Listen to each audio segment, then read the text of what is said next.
আমি একটা পার্টিতে যাচ্ছি, ফিরতে দেরি হবে।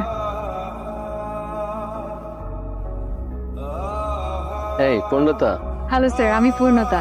থ্যাংক ইউ সো মাচ, আপনি আপনার সুন্দর পার্টিতে আমাকে ইনভাইট করেছেন। I am really glad. আপনার সাহেবকে দেখছি না। উনি বিজি, দেশের বাইরে গেছে আর কি। ও নো। হ্যাঁ। হ্যালো এভরিওয়ান, উনি হচ্ছেন পূর্ণতা, হ্যালো। Young lady. ওনার দারুণ একটা আইটি ফার্ম আছে। আচ্ছা, আপনি একটু কথা বলেন, আমি আসছি। Excuse me. হ্যাঁ, হ্যাঁ শিওর। এখানে কি করছো?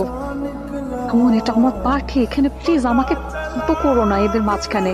আর কি পরে এসেছে, মানে এই অবস্থায় এ ধরনের পার্টি? এটা দেখো আমার বিজনেসের জায়গা, সো প্লিজ তুমি এখন চলে যাও।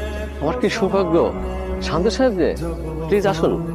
এক্সকিউজ মি এভরিওয়ান, উনি হচ্ছেন মিস্টার শাহরিয়ার শান্ত, একজন বিখ্যাত চিত্রশিল্পী। जब वफा निकला